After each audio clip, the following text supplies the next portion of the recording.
Positive atheism Telugu channel ప్రేక్షకులకు స్వాగతం. మనం గోరా నాస్తికుని జీవితం అనే పుస్తకంలో నుండి గోరా గారికి సంబంధించిన విషయాలను గురించి తెలుసుకుంటున్నాం కదా. చివరి ఎపిసోడ్ అయిన ఈరోజు ఆధునిక నాస్తికోద్యమ నిర్మాత అయినటువంటి గోరా గారి గురించి తెలుసుకుందాం. 1975 జూలై 26 సాయంత్రం 5:30 నాస్తిక కేంద్రం నుంచి విజయవాడలో ఒక మీటింగ్ కొరకు గోరా బయలుదేరారు. భారత గ్రామీణ సమాజంలో మార్పులు ఎలా తీసుకురావాలి అనే విషయంపై సభలో ఆయన మాట్లాడుతున్నారు. దాదాపు ఆయన ఉపన్యాసం చివరకు వచ్చేసింది. ఆ ఉపన్యాసంలో భారతీయ సమాజంలో వ్రేళ్లు పాతుకుని ఉన్న కులతత్వాన్ని, మత మౌఢ్యాన్ని, అజ్ఞానాన్ని ఆయన తీవ్రంగా నిరసించారు. శ్రమశక్తికి విలువ లేకపోవటాన్ని, విద్యా విధానం స్వతంత్ర భారతదేశానికి అనువుగా లేకపోవటం వల్ల సమాజానికి వచ్చిన నష్టాన్ని ఆయన వివరించారు. సమాజంలో మార్పుల కోసం గట్టి పట్టుదల, నిరంతర కృషి, త్యాగం అవసరమని ఆయన హెచ్చరించారు. దాదాపు తన జీవితానుభవ సారాన్ని ఆ ఉపన్యాసంలో కుదించారని చెప్పవచ్చు. సుమారు 45 నిమిషాలు మాట్లాడిన తర్వాత వాక్యం మధ్యలో అకస్మాత్తుగా కూలిపోయారు. సభికులందరూ నిశ్చేష్టులై ఏమి జరిగిందో తెలియక అయోమయ స్థితిలో పడ్డారు. నిమిషాల మీద దగ్గరలో ఉన్న డాక్టర్ వద్దకు కారులో తీసుకువెళ్లారు. కానీ ప్రయోజనం లేకపోయింది. మరి 10 నిమిషాల్లో ఆయన్ను నాస్తిక కేంద్రానికి తీసుకుని వచ్చారు. అప్పటికే చూచాయిగా విషయం తెలిసి ఆతృతగా గోరా గారిని మొదటగా తీసుకువెళ్లిన నర్సింగ్ హోం వరకు వెళ్ళి వచ్చిన గోరా గారి 3వ కుమారుడు డాక్టర్ సమరం తండ్రి శరీరాన్ని పరీక్షించి అంతా అయిపోయింది, ఇక చేసేదేమీ లేదు అని ప్రకటించారు.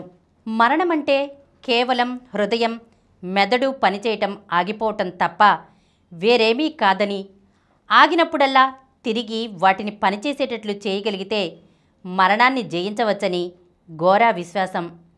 నడుస్తూ నడుస్తూ ఉన్న కారు అకస్మాత్తుగా ఆగిపోయినట్లే గోరా శరీర యంత్రం కూడా చివరి క్షణం వరకు అతి చైతన్యవంతంగా, ప్రక్రియంగా ఉండి అకస్మాత్తుగా ఆగిపోయింది.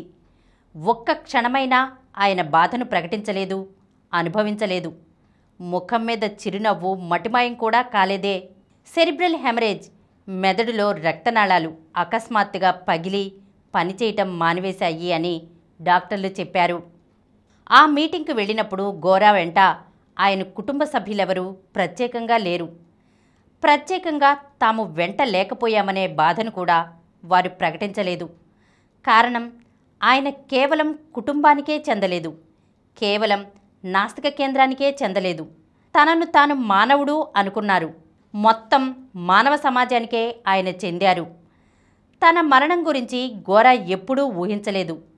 ఇతరులను గౌరవంగా, మనుషులుగా ఎలా బ్రతికించాలనేదే ఆయన ఆలోచన.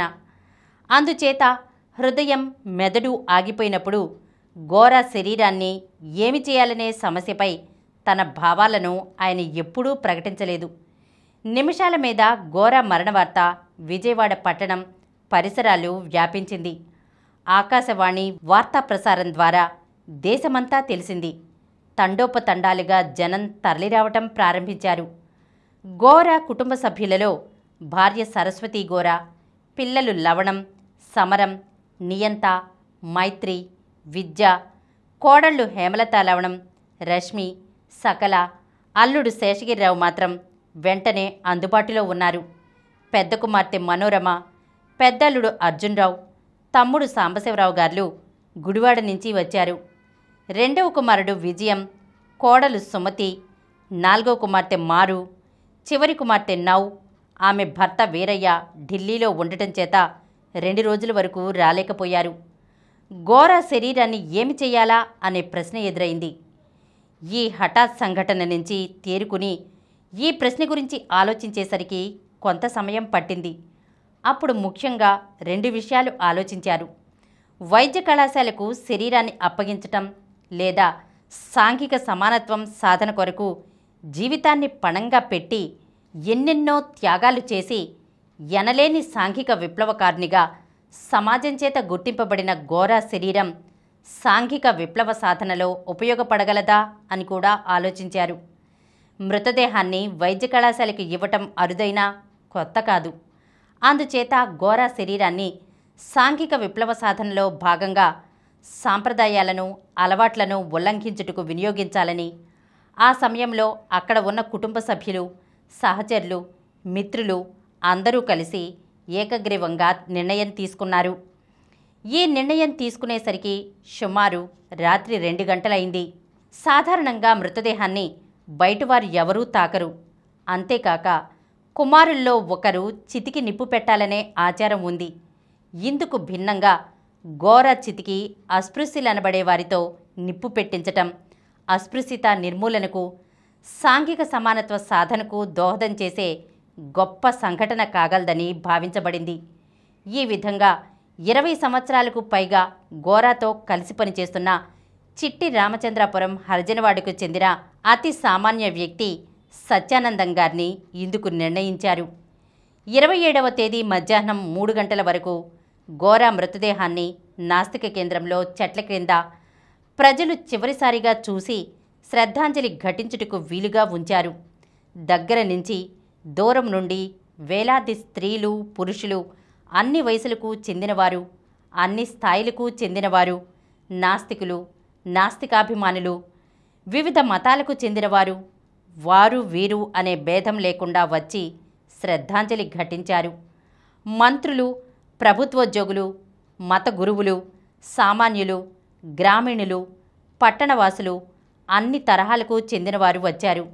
గోరా అన్నగారు నరసింహారావు, చెల్లెళ్ళు బాలత్రిపుర సుందరి, సౌభాగ్యం, సామ్రాజ్యం, సేవాగ్రం ఆశ్రమం నుంచి ప్రభాకర్జీ కూడా వచ్చారు.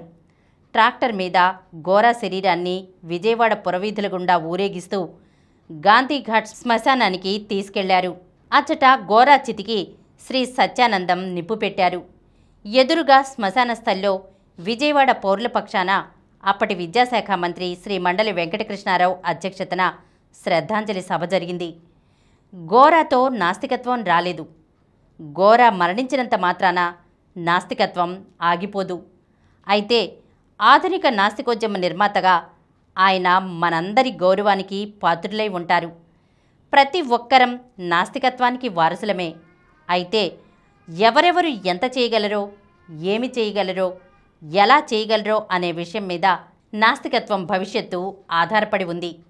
నాస్తికత్వానికి గాను మనల్ని మనం పునరంకితం చేసుకోవలసిన సమయం ఇది అంటూ శ్రీ లవణం ఆ సభలో ప్రకటించారు.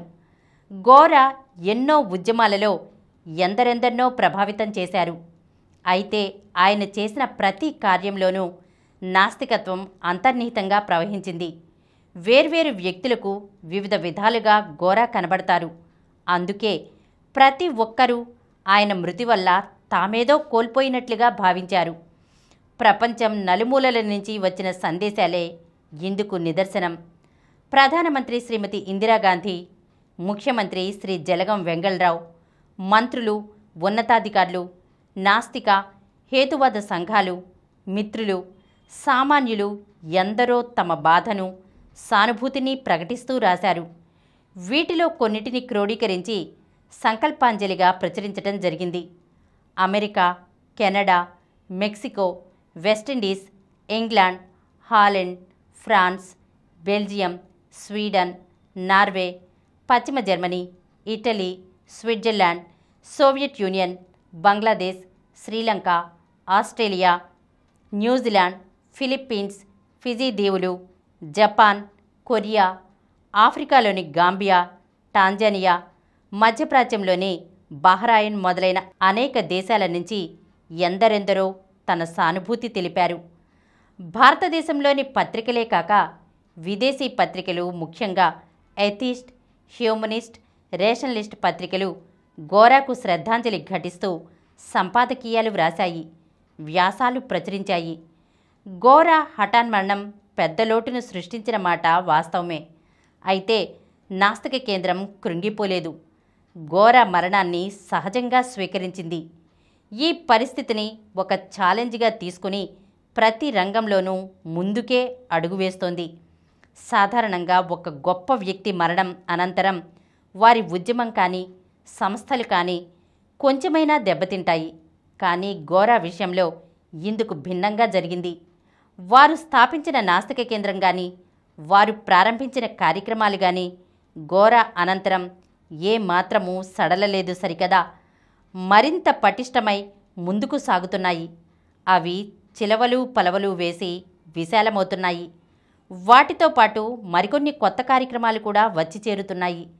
నిత్య నూతనత్వంతో కళకళలాడుతున్న నాస్తిక కేంద్రంలోని ప్రతి చెట్టు, ప్రతి కొమ్మ, ప్రతి ఆకు గోరాను ప్రతిబింబిస్తున్నాయి, ప్రతిధ్వనిస్తున్నాయి అంటే అతిశయోక్తి కాదేమో.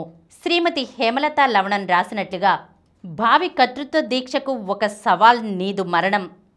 అవును, ఆ సవాల్ను స్వీకరించారు. అందుచేతనే అసలు విషయం అర్థమైంది. చేసింది చెప్పి, చెప్పింది చేసి నీతికొక నూతన రూపం చూపిన 70 ఉద్యమ వీరిని పిరికిపోతు మరణం చేతగాని చాటుదెబ్బ కొట్టింది. లాక్కుంది ఒక్క గోరాను. గోరా ఒక్కడు కాదన్న నిజం, ఆ తదుపరి తెలిసిన సత్యం. ఒక్క గోరాను మరణం లాక్కుంటే వేల వేల గోరాలు ఉద్భవిస్తున్నట్లుగా కనబడుతోంది. అందుకే గోరా జీవించి ఉండగా ఎంత మహోన్నతంగా నాస్తిక కేంద్రం నిలిచిందో అంతగానూ అంతకంటే ఎక్కువగానూ కూడా నేడు కనబడుతోంది. అందుకే ఒక మిత్రులు అన్నట్లు గోరా జీవితం ఎంత మహోన్నతమో ఆయన మరణం అంతకంటే మహోన్నతం. జీవన్మరణాల స్థితిని దాటిన గోరా భావాలు, అనుభవాలు, ఆయన కార్యక్రమాలు, ఉద్యమాలు తరతరాలుగా యుగయుగాలుగా ఎందరెందరినో ప్రభావితం చేస్తూ ఉండగలవనడంలో సందేహం లేదు. గోరా ఒక చైతన్య స్రవంతి, నిత్యం పురోగమించిన మానవుడు. ఆయన కేవలం మానవుడే కాదు, సంకుచిత పరిధులను దాటిన విశ్వమానవుడు. గోరాను తలుచుకుంటే మన హృదయాలు ఎదురు ప్రశ్న వేస్తాయి. నువ్వు ఏం చేస్తున్నావు? ప్రతి ఒక్కరూ ఈ ప్రశ్నకు సమాధానం వెతుక్కుంటే గోరాకు జోహార్లు అర్పించినట్లే కాగలదు. ఆధునిక నాస్తికోద్యమ నిర్మాత, అస్పృశ్యత నిర్మూలనకై కుల మత భేదభావాలను పారద్రోలి సమసమాజ నిర్మాణానికై కృషి సల్పిన ప్రముఖ సాంఘిక విప్లవకారులు, నిర్మాణాత్మక నాస్తిక జీవిత విధానాన్ని రూపొందించి ప్రప్రథమంగా ప్రపంచమంతటా నాస్తికత్వ వ్యాప్తికై దేశ దేశాలు పర్యటించిన నాస్తికోద్యమ నాయకులు, రాజకీయ ఆర్థిక రంగాలలో మార్పులకై ఎన్నో ఉద్యమాలు నడిపి మానవుని వ్యక్తిత్వ వికాసానికి, స్వాతంత్ర్య పరిరక్షణకు పోరాటం సల్పిన ధీశాలి, మాటకు చేతకు వారధి, నిరంతర ఆశావాదిగా విరామ మెరుగుకు పురోగమించిన సత్యాన్వేషి అయిన గొప్ప వ్యక్తి గోరా గారి గురించి ఇప్పటి వరకు మనం తెలుసుకున్నాం కదా.